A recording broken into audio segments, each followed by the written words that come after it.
Meet Bob. He's a talented, energetic young professional looking to make an impact. Bob's friends and peers are running to San Francisco, New York, and DC to become consultants, iBankers, and lawyers. But Bob wants to know about other options available to people as smart and motivated as himself. Meet Jane. Jane is the founder and CEO of a startup company in Detroit, Michigan. She wants to know how she can attract and retain top talent like Bob so her company can grow and thrive. Meet everyone in America. We're all wondering how we can promote job creation so more Americans can enjoy gainful employment, fulfillment, and prosperity. Meet Venture for America.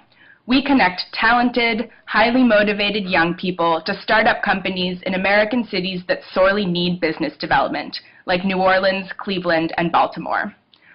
Through VFA, young people like Bob gain tremendous entrepreneurial experience. Startup CEOs like Jane gain motivated employees thirsting to add value and promote growth. And our American cities gain a strong economic jolt as these companies expand and hire more people, pay taxes, and patronize other local businesses.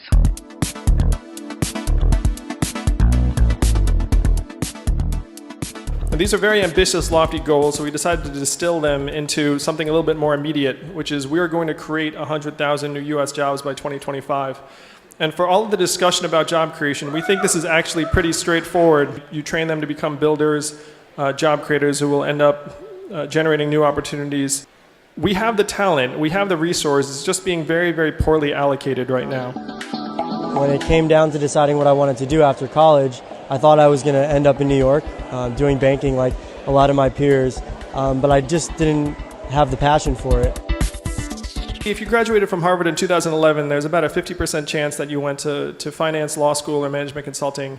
And if you included medicine, there's about a 2/3 chance that you headed to professional services.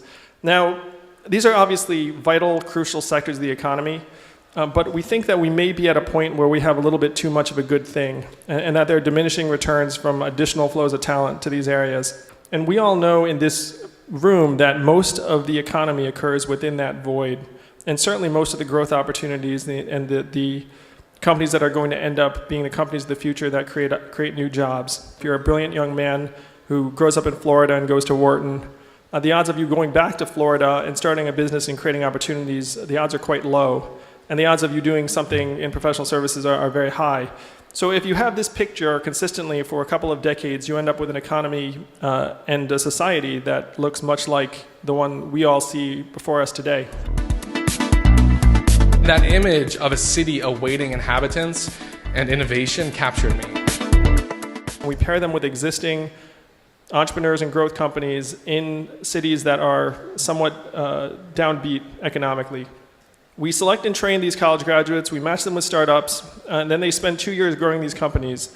Now, throughout the 2 years, we actually also provide programming and support throughout, a sense of community and mentorship. At the end of the 2 years, we award $100,000 in seed investment to the top performing fellows so that they can eventually perhaps go on to start their own business. So this has the potential to give rise to a virtuous cycle, whereas these companies and fellows mature, they create new opportunities, hire more fellows, and this is how we think you rebuild an economy. This is the true story of 5 Venture for America fellows. Brian, Sean, Melanie, Ethan, and the other Sean. Picked to live in a city and worked there for 2 years. Find out what happens when people stop working for these guys and start working for these guys. How are we doing? We're killing it.